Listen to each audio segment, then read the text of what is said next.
I'm connecting into what we would call the other side and really kind of tapping into an energetic vibration of our loved ones who have transitioned. So if you have a parent or a loved one, a child, an animal, it doesn't really matter because everything is energy. And it's my job to bring myself into a space where I can connect into that energy and listen to the information that they're sharing with me. I take that information and share it with my client.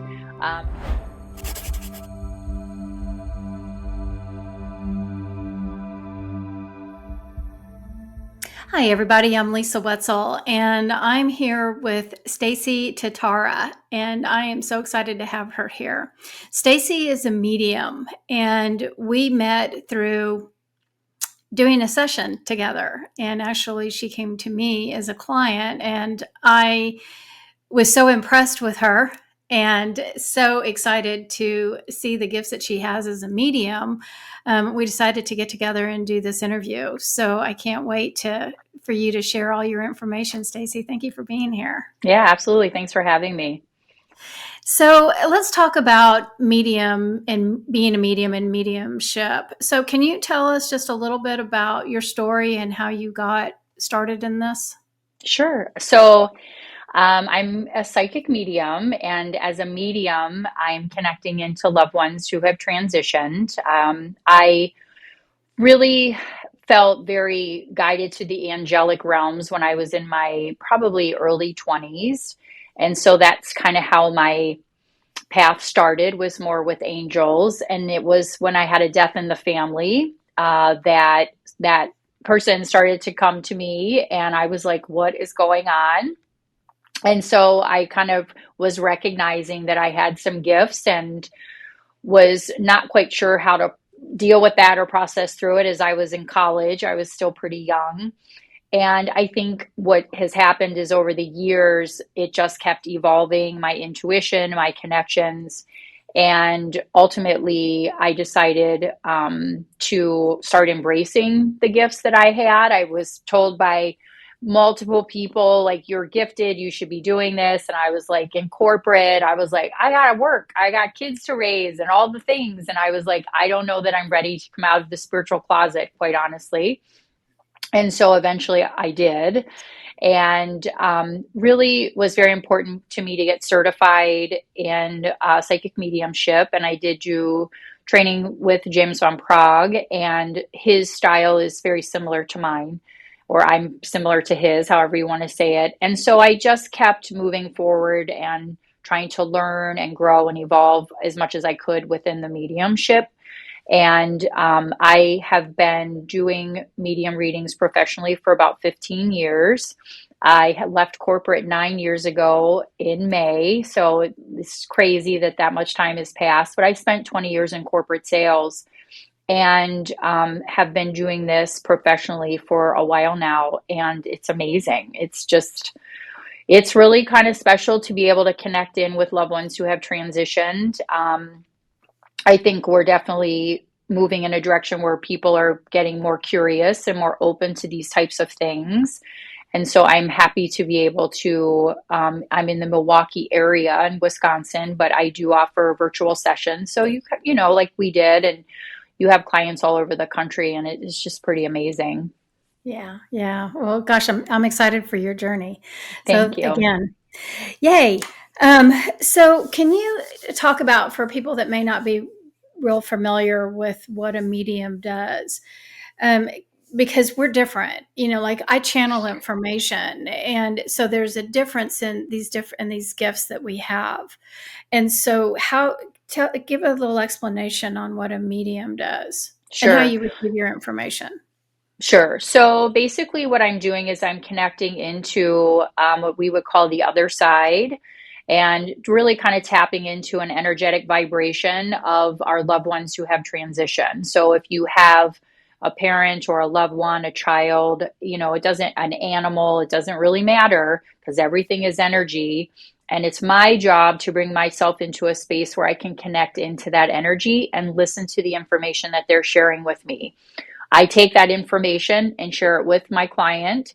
I kind of like to explain it like the old switchboard. Remember the old movies where you'd have like all the switchboards? It's like a five-way call, and I'm connecting with spirit, and I'm, letting you know what they're telling me. And then I have a client in front of me and I'm listening to them.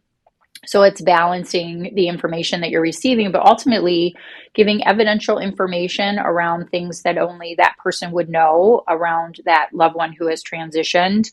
I think over the years, like any medium, the work evolves, and I feel like it's definitely evolved into a form of counsel and grief help.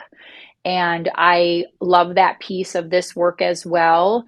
So, for people who just want to make sure that their loved ones are okay, which they always are, or they want to connect in, I often think about, some of my younger widows who have lost spouses that want to come in and touch base about their kids or things that they're doing, and making sure that their loved ones on the other side are knowing what's going on. So, it's a really special way to get connected into your loved ones who have transitioned. And there's every medium is different. I think that that's a big thing for people to understand, just like the way you channel, because I'm channeling as well. It's just you're channeling that information from the energy of the departed loved one. And it's amazing because everybody gets different information. Some people get names and birthdays where other people don't. It's more emotional connection. So everybody's different, and I feel like certain people resonate more with certain types of like readers, basically. So whether I'm doing a psychic intuitive reading or a medium reading, it's me really bringing in information based on what spirit wants to share. I kind of joke, like, I can't lie. Like, the things that are coming out of me, like, I'll stop and I'll be like, nope, that's not how they want to say it. So I'll have to stop and listen to how they want me to say it. So I always kind of joke, I majored in communications, was in sales for 20 years. And so that has helped me tremendously with being able to communicate things that are sometimes difficult, because in most cases, people, it's very emotional, and they just ultimately want to know that their loved ones are okay. But Yeah. it's a pretty special process for sure. Yeah. Yeah. Well, it's my gosh, what a great gift it is for people, especially people that are grieving, and maybe people that need some closure that they weren't able to have on when the departed one was on earth. So how do you connect on, like people receive information differently. Do you hear their words, or do you see symbols? How does it Sure. work? Right. So, great question. So, I kind of explain it in that I do hear information. So, when you talk about clairaudient, we talk about hearing, seeing, feeling, knowing certain things. And I kind of tap into all of that. But things will be shared with me through your mind's eye. I always say, like, your third eye is kind of like that space that shows me information, like almost like a movie, Yeah. and I see information based on what's coming in through my mind's eye. And I am also, like, spirit will pull from my memories. So they'll pull information that they know that I understand that they're trying to communicate to me. So I often say that it's like a puzzle and we're putting those pieces together. In most cases, they fit. And in some cases, things do make sense later. That happens a lot too, because we don't know everything about everybody that's passed in our families. And sometimes I can see 2 to 4 plus generations back. And so I always like to let people know, like, maybe check with a parent or someone that might have more information on this specific person. And oftentimes someone will email me back and say, oh my gosh, this is who this was. They knew exactly what this was about. And I'm like, great, right? So it's connecting into that energy, giving that information, me really seeing things. Spirit is very visual with me. They give me different ways of explaining things through visualizations to help drive a point through to based on whatever the message is. So that's how it works for me. And you feel things, right? So there are times I'll have a pain. I had a reading just on Saturday and my whole lower back was hurting. And I had said, I think there's definitely a back issue here. And they're like, well, that's where he had his cancer. So you'll feel physical types of feelings or sensations for me that I'm then using that to communicate as well. So spirit kind of knows how to use me and help me. That just basically helps me to communicate the messaging that they want to get through. But it's my job to put it all together and say it in a way that makes sense Yeah. and is said in a loving way too. Because Yeah, good. sometimes conversations can be tough, Yeah. Yeah. Yeah, Mhm. absolutely. Yeah. Well, great. That was an excellent explanation of that. Thank you. So when okay, so I communicate more with this energy field that holds information about the soul. And so I'm kind of connecting with a different I can look at it as the guides or the masters of the Akashic field. But you're communicating with a different energy component than what I am. So can you give an explanation of, like, okay, so I'm speaking to an energy that is the energy of this living being. But is it the soul's energy as well? How does that work? That's good question too. It's interesting because the way I explain it, like you understand it too, is energy is different. Every energy is different. So when I'm Mhm. connecting to the angelic realm and I'm communicating with angels or spirit teams or guides, like you're talking to the masters, that energy is different than what it would be for a loved one who has transitioned. And it's my job to understand the difference between those energies. And I feel that, right? So when you're talking to a loved one who has transitioned, the energy feels very different than, let's just say, I'm channeling information from Archangel Michael or a specific angel or a master being that's giving me information. And so it's kind of figuring out, like, deciphering the difference between those energies. And it's interesting because I've talked to practitioners and teachers that are mediums but they don't utilize that in their gifts because they prefer to work with another type of energy, right? So I always find that that's interesting. So with the energy of a loved one who has transitioned, it will feel very different. Even an animal energy who has transitioned, it's just it's it's a little denser, quite honestly, Yeah. and it's definitely more of what I would say a heavy lifting kind of energy than it Mhm. is like the angelic realm, which is like, Yep. you have like these angels and these masters. So there's a knowledge and a feeling and a vibration. What I'm connecting to, and this is how I explain it, is the essence of the person of who they were when they were here. Yeah. So I can feel, I have goosebumps as I say that. Like, you connect into this energy that is the essence of who it was, because I have to validate to you that we're talking to the person that you were married to for 60 years, or whoever, your sister or your brother, whoever it is. So there'll be information and details that they share, but ultimately, it's my job to be able to connect into that, share those messages, and decipher the energies around what that is.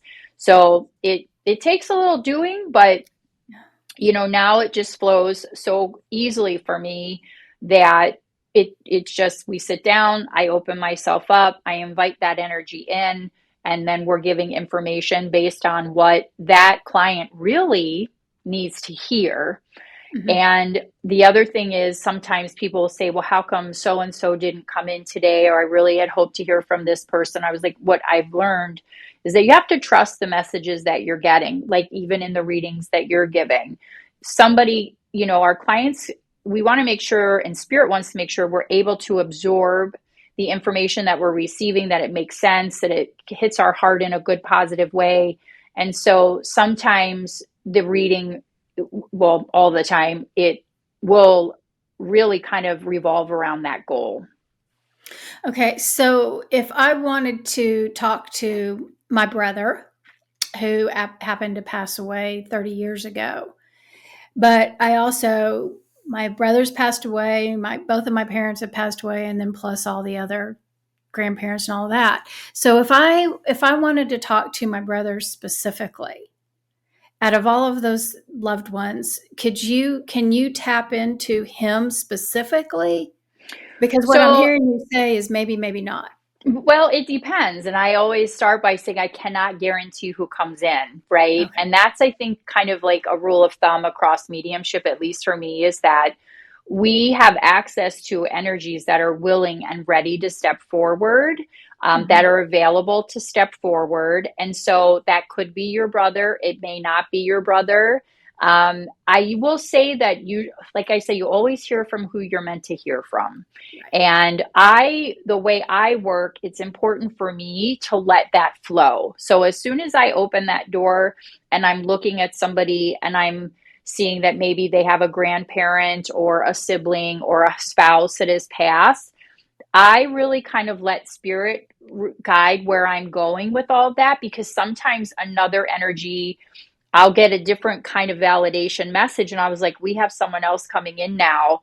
And they will sometimes bring in another energy to participate in the reading. Mm-hmm. So I'm very much a go with the flow and just kind of see what happens. And when you're talking to somebody, I don't want details. I don't want to hear anything before I start.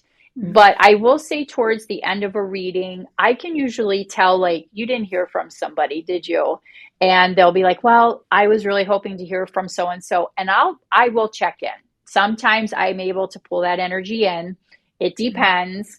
But I was like, it doesn't hurt to like try to see if they're there. And if they're there, I will, communicate that. And if they're not, then they're not. But I am very, very flowy with the work that I do. That's how it works for me. Yeah. Well, I think that's important for people to know because, people come to mediums specifically for the specific connection. And I think that that's important for people to understand. But since you and I work in this realm so much, we understand that the universe is going to provide us with the information in order to help us move forward for whatever we need. And it just Yes. because we think we want to talk to Uncle Bob, Yes. the universe may say, no, you don't need to talk to Uncle Bob. You need to talk to Aunt Mary. The universe knows, but it's hard in our human construct to accept that. Right. Yeah, Yeah. absolutely. And that's a great way to put it, because there is a reason behind anytime someone goes to a medium, you're typically going to someone that you're meant to go to. I always say we kind of have a PR firm on the other side, and they're guiding people. I've heard stories about, I always ask people, how did you find me? And some of the stories are wild. It's like, oh my gosh. I just laugh. I'm like, of course that's why how you're here. But it's interesting because it's it is the reading needs to be for your highest good and your highest potential. And that's my intention for every reading. So I start every reading with a prayer. I close every reading with a prayer. And I'm asking that spirit give this client exactly what they're meant to receive for their session. Yeah. Yeah. And that's typically how that works. I would say on that topic that a lot of people come in and they're super skeptical, or they have this idea that if they don't hear a specific message, that they're not going to be happier if it wasn't real. And I really would say to that, you're setting yourself up to not hear all the other amazing things that spirit wants to share with you. So come with an open mind, come ready to receive whatever is meant for you to receive. The keys that things make sense.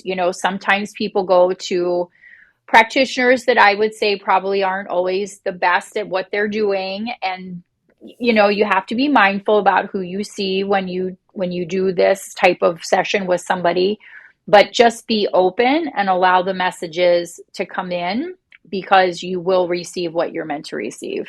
Yeah. Definitely. Yeah. And I have that same situation. A lot of times people think they already have the answer, or if I say something that they don't like, Yeah. then It it's doesn't always go wrong. over very well, right? Yeah, especially Yeah, if when it's you not were going their trained. way, then it's not good. Right, right. But I can relate to that because I understand. I look back, gosh, I've been doing this, for since 2003, so for 22 years, I've been doing this work, and I can remember, practicing and getting messages from people and me thinking that I had all the answers. Hmm. Yeah, Yeah, I look back and go, girl, you should have just shut up and listened. yeah, yeah. Stop. And I think the biggest thing that for me, because I teach mediumship now and I teach classes and I try to help people that are gifted really embrace what that is, hone in on their gifts. And I think the thing that a lot of people don't understand, at least for me and my journey, is that I'm on this healing journey like everyone else. I'm also a Reiki Master Teacher, I'm an angel card reader. I do medicinal aromatherapy. I teach spiritual classes. Like my business has grown and evolved, but I always say I've had to grow and evolve. Yeah. So if you're seeing a practitioner that maybe isn't necessarily doing those types of things to help themselves evolve and grow. I Mhm. always say, like, if you're going to talk the talk, do your best to at least walk the walk, right? Yeah, absolutely. And Absolutely. yeah, and I feel very strongly for my practice, and I think that's why I've been busy for as many years as I've been busy, is because I've committed to that. And I committed to that so that I can help other people. That was always my commitment, was that Yeah. in order for me to help you, I will continue to help myself Right. and heal myself. It's Yeah. not easy. I mean, even when we had my reading with you, I walked away, I was like, well, still got a whole lot of work to do, Yeah. but it's okay. And Well, so I want to help people on that journey too. And that mediumship reading for a lot of people can be very pivotal in how they move forward with their grief and their healing, because we're not meant to get stuck in those grief mm, spaces. no, and then I think the most important lessons that I've learned, two important lessons that I've learned in doing this work is, number one, if I'm the recipient, if I'm the one that's receiving the message, go in with an open mind. Go in with an open mind. And you may not be able to understand what's being said at the time, but all of these messages are so interesting that they grow as we grow. You start hearing them differently when you're ready to hear what's being said. And it may not make any sense at the time, but give yourself 6 months, 8 months, go back and listen to it again, and you'll be like, oh my gosh, now I get it. Because I had to shift and change. I had to see something from a different perspective. I had to let go of a belief system or an idea that I thought I knew what the outcome or the answer was. So as the receiver of the information, keep that in mind. As the practitioner, I learned first day of massage therapy school in 1996. Cannot heal others if you don't heal yourself. Yes.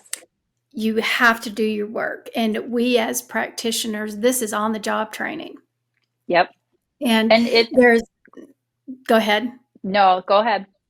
So, there is a thing to understanding that somebody that's been doing this work for so long, for years, 10 years, 15 years, 20 years, that we've paid our dues. We've had the good days and the bad days. We've seen stuff that, oh God, well, that was the wrong source of information. I shouldn't have let that energy come in. All of these different things that we've gone through. We do not have all the answers. We this I on the job training. I mean, it's, boy, you have to go through it to understand it. I can tell you, what a situation is, or how to receive the information or whatever, but we're all so different that we have to adjust ourselves to become who we are. And so again, this takes time. It's not, you're not, just because you take a class and doing this doesn't mean you're really ready. And I'm saying this with all the love and the compassion. It doesn't mean that you're necessarily ready to tell somebody how to live their life or what they should do in a relationship, because these things are you're messing with people's lives. And what you and I do and what you and I say is so extremely important to the person that's receiving it, because especially somebody like you that's grieving, you're not you grieving, but your clients that are grieving. If you interpret something wrong, or if you say something that can really steer them off course, this is their life. They're relying on us. And so for you people that are listening, being the recipient of this information, boy, you better trust who you're going to. And for us, who the practitioner, this is a job to be honored and sacred. It's not something to take. It's not a game. It's not something to just take for granted. Okay, there's all my spiel. So thank you for No, I opening get that it. door. Yeah. No, I appreciate you saying that, because I say that a lot. And, when you do this work, when I teach, and even for myself, I'm like, you're working with people's souls. Yeah. Like, that's a huge responsibility, whether I'm working on your energy as a Reiki practitioner, whether I'm working with you through spirit. We're really touching something deep within people that they don't always understand, that they want to learn more about. They're coming to us as a professional to help them be guided in this journey and process. And I take it very seriously. And when I teach students, I was like, if you can't take this seriously, or you can't get yourself straight enough in your own life to be able to help someone else, then don't do it just yet, because it's a big responsibility. And there have been times throughout my time doing this, and being very honest with you, that I didn't know if I could keep doing it. Because it wears on you sometimes, because I want nothing more than to heal everybody that I come in contact with, in whatever way they're coming to see me. But I've understood and understand now that I can be a catalyst to help someone move and dig into that. But it's a 50-50 part here, right? I can only take someone so far, and then they're responsible to keep continuing to go on. So do I recommend people see grief coaches or counselors? 100%. Talk therapy is huge. Are we doing other forms of modalities that can help you heal and evolve yourself? Absolutely. That's very important. I do that for myself. And I've done retreats for people. I've gone on retreats for myself to do the things to help elevate myself to that next level, in order to come back into this room and work with my clients in a way that I'm hopeful can help them move along their path. But people have to be ready for that. That's usually the biggest thing. But it's a big responsibility, and I personally, and we do not take that lightly at all. Right. Okay, so you and I got on our soapbox. Yes. So let's change the subject just a little bit. So I'm curious on what your information, your perspective, your experience is. So once my physical body is no longer functioning, it dies, and this energetic body leaves this physical body. So do the soul and that energy pattern, do they exit together? Is it like one whole and then it separates later? In terms of the body itself, or The energetic body and the soul. well, I kind of view, like, when we transition, the way I view this, because we have an energetic body, we have a spiritual, like, and depending on what culture you're looking at, they talk about, you have 3 bodies, you have 5 bodies, like there's different things culturally on that. I think, to keep it simple, I tend to just say your soul will absolutely leaves the physical body, and it moves into a energetic space that allows you to move into that space where you're returning to your higher soul self. That's how I explain it.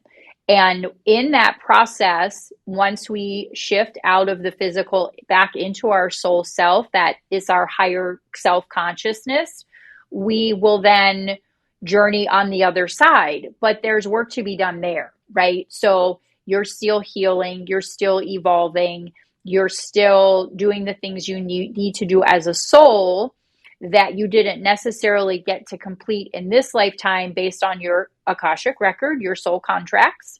And so the way I see that, or the way spirit has shown me, is that as a soul, we transition, we move into this higher vibrational love space, what we would call heaven or the other side. But it's like a dimension, right? It's all energy. And then we move into that part of ourself that, and I love telling people this, your ego is gone, your pain is gone, all the baggage literally left at the gate, right? And so you're free of all of those things. And so you really are the epitome of just 100% unconditional love. So, and it's a vibration. So really you are just a vibration on the other side. But based on how, like, your environment and what you grew up learning about what the other side or heaven or what actually happens, sometimes I have to work with people to help them understand what that means. But that's my perspective and perception of what happens to us when we do leave our physical body and we shift back into that higher vibrational soul self. Okay, so and this is a question for myself. So sorry, everybody that's listening, you're gonna have to bear with me. So so the soul goes on its journey and it goes to where it goes. But when you're tapping into Aunt Mary's energy, you're not tapping into the soul. You're tapping into, is it a separate energy? I view it as all the same, quite honestly, Okay, that's what because I want to again, know. it's energy. It's Okay, that soul is also energy. okay. Now, here's what's interesting too, is that people will ask me, because you see this, where I was like, they're already back in living another life, right? And I'm like, Yeah, oh, because we're infinite, right? yeah. Our souls are infinite. So I feel like there's a piece here and then there's stuff on the other side. And it's like, we're kind of like a little all over the place. And so sometimes I'll see, and it doesn't happen a lot, and it depends on what spirit wants to show me, but I'll see like, oh, they've already come back in and reincarnated and they're living another life. Because people are concerned, well, are they going to wait for me? Are they going to be there? Yes, because there's pieces of them and their soul and their energy that will receive you when you transition or Yeah. will be there when you make your journey to the other side. So, Okay. yeah, does that make sense? Okay. So would that be the same definition of a multidimensional being? Yes. Okay, because we're in these different Yes. dimensions, Right. We aspects are of us. we are definitely multidimensional beings. Okay. All right. Cool. Okay. Okay. So, do you, in our definition of the term hell, and Ugh. I'm going to the Christian belief system. Is, is there such a thing? If in what you've experienced, can the soul actually go to hell or purgatory? Is there something? Yeah. In other words, No, have you ever? Okay. I get it. No, I get it. And I went to Catholic schools my almost my entire education. So it is a lot of what you've been taught and what the programming is for you. I don't believe in hell. Okay. That's just me. If I'm being honest, sometimes I think we're in it. Like, right? Like, right? And it's like, what is happening? So for me, I think that there are different spaces on the other side from a vibrational perspective that the soul will go to based on what they did or didn't or couldn't figure out in this lifetime. Okay.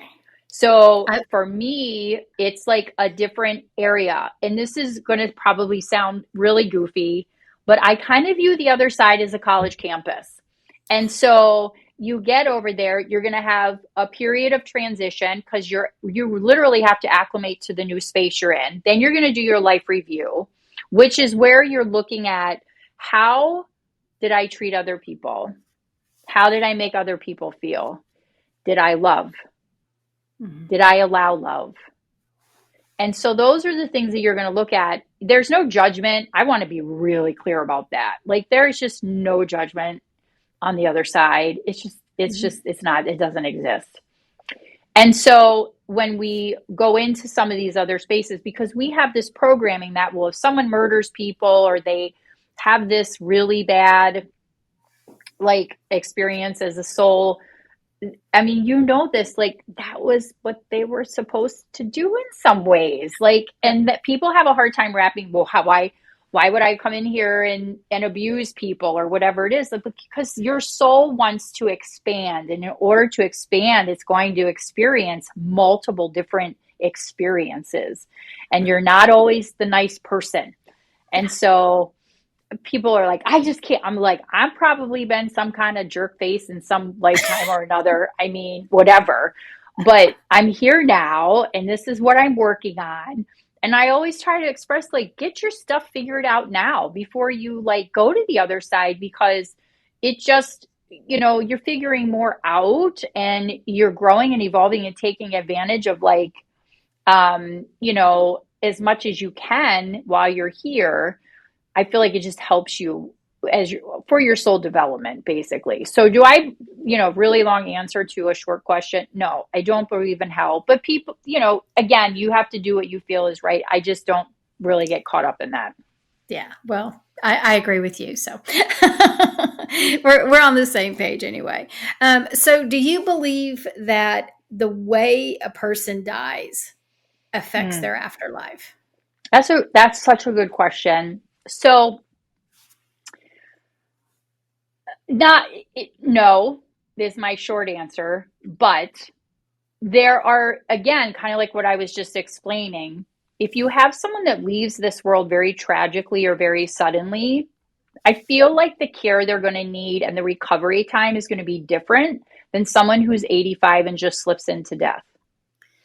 So that's basically the best way to explain it. So let's just say, and here's the other thing, people who take their own lives, there's always been this, well, they're never, do they go to heaven? Do they make it? Yes. Like, that's part of their contract, is to only be here for a certain period of time.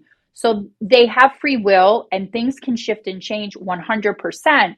But if this is the way they choose, there were lessons and experiences that everyone around this person was supposed to experience as a result of this action.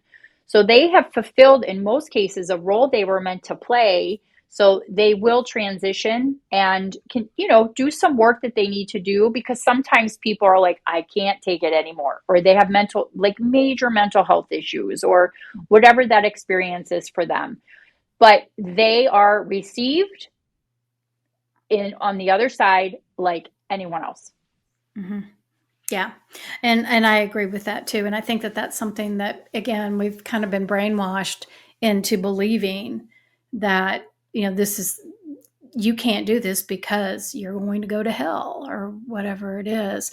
But I think it's really important for us and for people that have lost loved ones due to their choice of leaving this earth.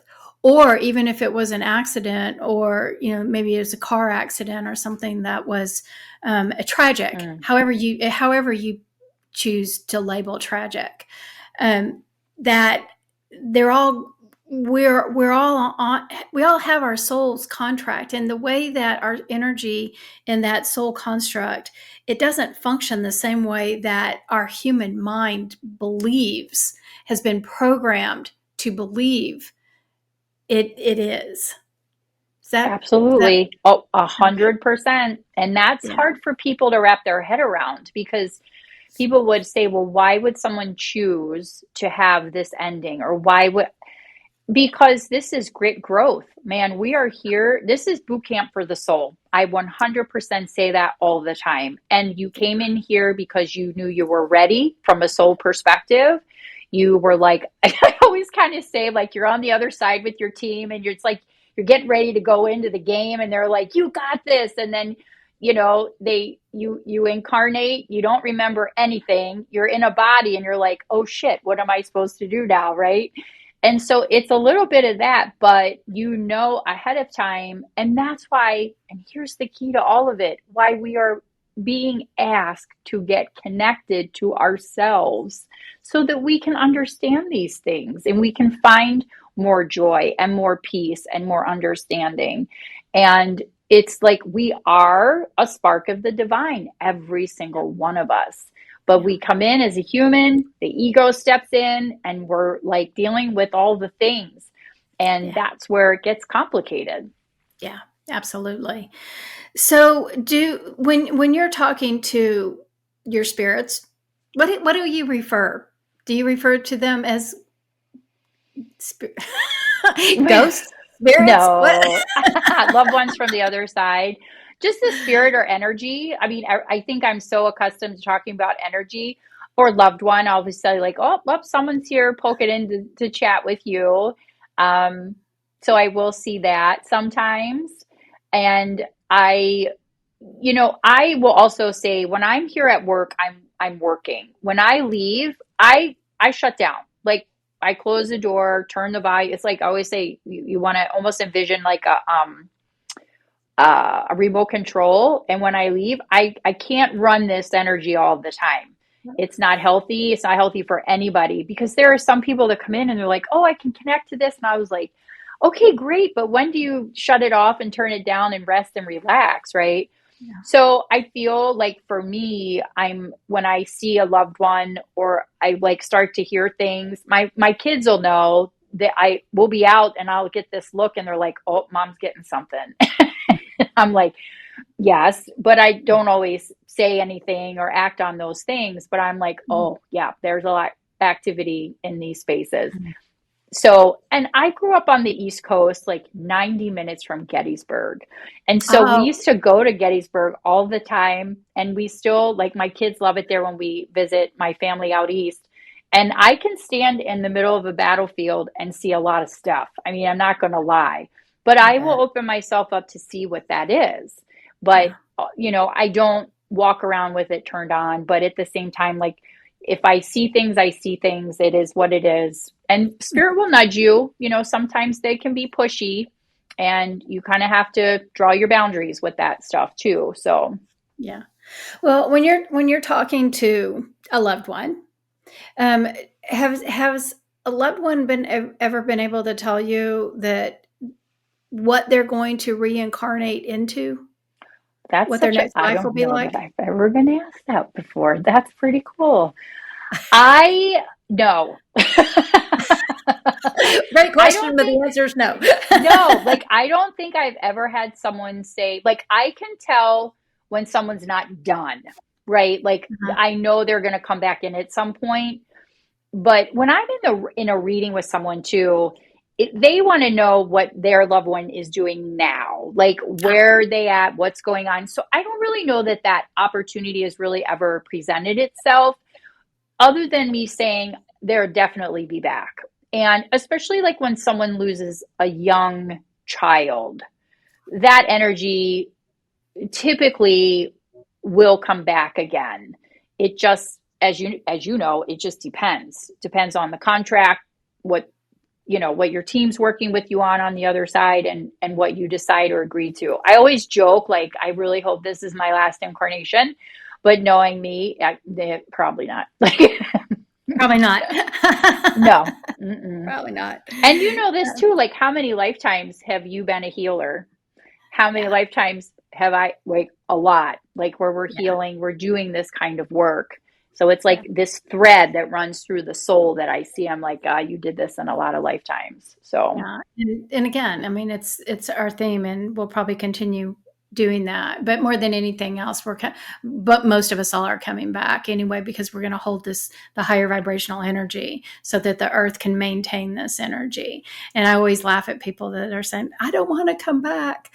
Well, you're not going to come back to the same earth, and you're not coming back in the same body and the same right. experiences. Everything is going to be like a whole Different. new we Mm-hmm. haven't been there before. It'll be a whole new experience. So it'll be a good thing to come back. Yeah. Um, so what are signs and signals? People are always looking for, oh, my loved one is speaking to me because I just saw a cardinal or a feather or something. So what can people start being more aware of when their loved ones are trying to connect to them? That's a great question too. I think that's probably one of the most asked questions in readings is how can I expect to hear from my loved one? The first thing I want to say is that when you see, feel or experience something and you know or feel like that's a specific loved one, like let's just say you're like, that's for sure my mom or my grandparent or my husband or spouse or child or whatever, I always say, trust what you're getting on that. You don't need a medium to tell you that that's a sign from your loved one. I kind of break down signs. Nature driven signs for me are cardinals, birds, butterflies, dragonflies, coins, feathers, rainbows. Music is huge. And those types of signals or signs are absolutely from our loved ones. Like you'll find a coin in the strangest place, or you'll find a feather, or you'll see a rainbow, or you'll hear a song, and the lyric will bring up a memory for you. That's absolutely spirit letting you know that they're with you 100%. Angel numbers, number frequency, number sequences. And then you have energies that mess around with electricity and they will turn lights on and off. They will mess with the TV, the cell phone. So there are energies that they're like kind of stronger to be able to do that, but they'll show me some of the things that they do in terms of what they're trying to do to communicate with a loved one.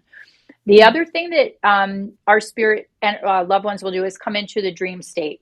And they will do that to let us know that they're with us. And so a lot of people will share with me, like, I had a dream. What did this mean? And it is your loved one letting you know that they're okay, that they're with you. But there's also the flip side to that too, because sometimes people will say, well, I had this terrible dream and we were fighting, and are they mad at the other side? I'm like, no, that's more of your fear coming up around something maybe unresolved or sitting in your subconscious that maybe needs to be looked at or healed. They're not on the other side angry or mad. I can assure you that. So, but those are really kind of the more popular ways that spirit will communicate with you.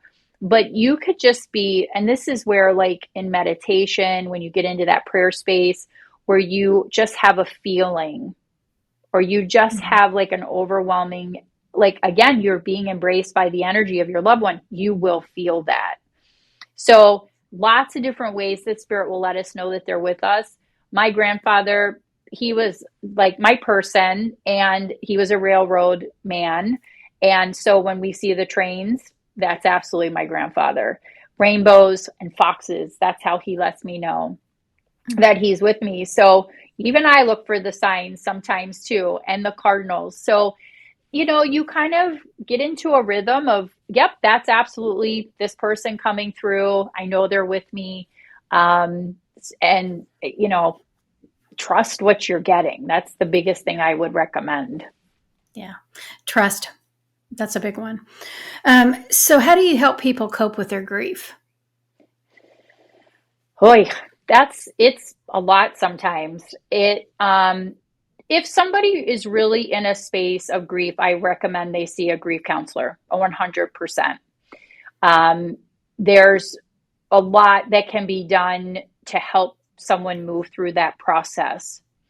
Reading books is another really good way for people to understand and process through their grief. There's some great books out there, even written by mediums, that help you understand more about the death process, because I feel like the more we understand about death, the more that we can find some peace around those things. Grief is something that ultimately is meant to teach us. It's a very deep emotion. And what I try to coach people or help people understand when they're in this grief space is that there is a gift in everything if you look. And so we kind of break down some of the things maybe that came up in a reading or how this person transitioned to help someone like find some closure and some peace around the loved one's passing. And so grief is a sticky energy. It lowers your frequency, but it serves a purpose. It's just up to you to work through what that is so you don't get stuck in the muck. And that's super important. So I have this understanding of what grief is. I talk about this in my Death in the Afterlife class, that, there's no timeline on healing. But I would say to somebody who is still in a pretty intense grief space 3, 5 years after losing somebody and they're not seeking assistance, you need to seek assistance to help you move through this process. We are meant to continue to live after our loved ones transition. We honor them by living our life. We honor them by, continuing to be happy. Just because we've lost someone doesn't mean the rest of our lives have to be miserable and unhappy. And I'm not discounting the extent of grief that we do experience, but it's what you do with it and how you move forward that is important. Yeah. Yeah. So, what are myths and misconceptions about mediums in the afterlife? So, there's a lot of things like number one, one of the biggest misconceptions is that you can tap in specifically to who I want you to tap into. So are there any other things that you feel like people need to be aware of? I think that when it comes to mediumship, that's a really good question. I think the biggest thing that I kind of hear a lot is that mediumship is evil and that it's not meant to happen. I hear that a lot from people who have strong religious backgrounds, that they don't believe in it, that there is information in the Bible or this, or, that denounces this work. And I'm like, but there's just as much that talks about how good it is, it's just, so I feel like you have to feel into that for yourself. But we go through a process to tap into loved ones who have passed. Every medium is different, like I had mentioned earlier. So I will say this too, like a lot of times there will be people that unfortunately aren't working in a really high integrity space that'll say, I need you to pay me to cross over your loved one, or they're stuck and they need to be crossed over. I don't always get into that. Like, I feel like you need to be careful with those types of things. So I feel like it's probably more things like that around, like people saying that you need to pay them in order to do something around a mediumship situation, like to help someone. I don't know. That to me doesn't always feel comfortable. But I think the biggest misconception is that it's not of light. You're opening doors that you shouldn't. I have a lot of people that say, well, if I come in, does this mean you're opening me up to energy that's not necessarily good, or that it's more evil? And I'm like, no, like it's my job as a practitioner to create a space of love and light. And I would encourage you to work with people who are doing the same thing so that it is a protected process and that you're safe as you do receive the messages with nothing to be concerned about on that level. Does that make sense? Absolutely. Yeah. Yeah. So you kind of just touched on this, and I don't know the proper terminology because this is out of my field of expertise. But if a spirit is on Earth, for example, and I'm going to just use the basic term as a ghost because we all know what a ghost is. So let's say there's a ghost that's haunting a house. What you do is very different than removing that ghost and sending it on its way. Is it the same? Well, I can do that. I just don't. I think there are mediums and psychics and Reiki Master Teachers and people of like that background that can manage those energies, because energy can get stuck. There are energetic imprints that get stuck and can present themselves, like I was talking about, like in Gettysburg. Like you look around and you're like, holy moly. There may be an instance where someone needs to like clear the space, and make sure the energy is going where it needs to go. So I do absolutely believe in that. Like I said, I'm from the East Coast and we always traveled south. So we're going into, old plantation houses and, a lot of Williamsburg. Like these places have had a lot of activity in terms of death because of the wars and just the various things that have happened in these areas. So is the energy, can it still be there? Absolutely. to me, the responsible thing to do is to move that energy into the light and into a higher vibrational space if it feels stuck or it doesn't want to go. So that to me is definitely a possibility. But people have different theories on that. Like, I love to watch those paranormal shows like anyone else. I feel like it's super interesting. But I feel like I don't want us walking in and tormenting these energies. I want us helping them to find their peace. Like, that's super important to me. So, but they talk about them as energetic imprints. They talk about like spirits just kind of not wanting to leave this plane or this dimension, and that they do kind of get stuck. It absolutely is possible, but there's ways to be able to help clear that energy and move it along. Okay. Yeah, that's a whole nother Yeah. a whole other podcast. Yeah. And it's like, there are mediums that do that. There are mediums that do forensic work. There are mediums that do lost persons work. There are mediums that, work in different areas. And so I know what my wheelhouse is because I've tried in some cases to, like, I don't do missing persons. I can't help you find things that you've misplaced. It's just not where my work is. But I know mediums that like do amazing like they'll help the FBI or they'll help because they get that information. Some of those things are a little too dark and heavy for me, and that's not my favorite. Right. Yeah, I understand that. So, is there anything that we didn't discover that you feel like you want to share? Um, I think we covered a lot, and it's been great. I feel like I would like people to understand that a mediumship can be used as a tool to help you process through and help with your grief, especially if you're struggling with the loss of someone, not fully understanding that they're okay or that they're safe, or maybe you just want to connect in for whatever reason. That can be a very pivotal tool in helping anyone heal and move forward. And it's powerful. And I think that we need to stop looking at it as the woo woo and we're poo pooing the woo woo type of thing. It's like, no, this is an amazing opportunity for people to tap in, to connect, to understand that it can be, again, a tool to help them process through some grief that maybe they've not been able to get through. I have therapists and counselors that refer clients to me who get in those stuck spaces, and their readings definitely help move them along their healing journey.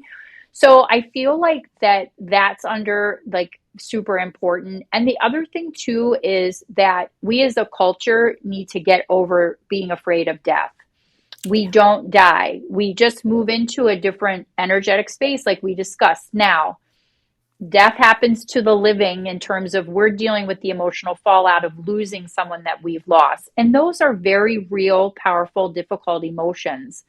But at the same time, to understand and know that you're going to continue on, that you're going to be reunited with loved ones, that you have opportunities while you're here to evolve and grow based on your Akashic record, your soul contract, so those types of things. It's like pulling that all in and looking at it from that perspective, I feel like helps you breathe a little easier, you know? So at least for me. So I would say, if you can find a medium that you feel good about connecting to, if you decided to come to me for a reading, it's going to be an experience that should be a positive one, interesting, that you feel like you're learning, you're growing, you're able to move forward in a healthy way. I think it's important, and it's there as a resource. I always say we came in with gifts for a reason, and we weren't meant to not use them. Yeah. Yep. So take advantage of those people that have that gift to help you. Yeah, there is a reason why we have the gifts that we have, for sure, without a doubt. So how do people get in touch with you? First of all, before I say that, you do sessions via Zoom. So correct. So you do long distance virtual. sessions. Yes. Yep. Yes. Okay. So So yes. I want to make sure that people understand that that doesn't have to be in person, that you're available anyone, anywhere. And Yes. how do people get in hold of you? So the best thing to do is to visit my website. It's milwaukeemedium.com, and you can find me stacietatera.com. And if you go to my website, you'll have the opportunity to look at the different services that I offer. The readings that are done virtually, you can book. Everything can be scheduled directly on my website. It's super easy. I will contact you ahead of time if we do something virtual to just touch base. I am Central Time, so I always remind people, we're in the Central Time zone. But I am, it's super easy to go on the website, decide what maybe resonates for you. People who are local that want to come in for a Reiki session or an in-person reading is fine. One question I get a lot is the reading that's in person different than how I do it virtually? No, it's the same. It's more about your experience as a client, really, but so much can be done without any issue from a virtual perspective. So I do like to let people know that. But milwaukeemedium.com, best way to find me. And if you have any questions, you can email me at milwaukeemedium@gmail.com. And then the other thing I will say, I'm on Instagram, MKE Medium at 444 or at MKE Medium 444. And then on Facebook, Stacie Tatera Medium Healer Teacher. So lots of socials and all the things. So All of the things you all the cover all things. of it. Well, Stacie, thank you. This was a great conversation, and I really appreciate your knowledge. Thank you so much. No, thank you. For you guys that are watching, thank you for joining us, and I hope to see you guys again next time.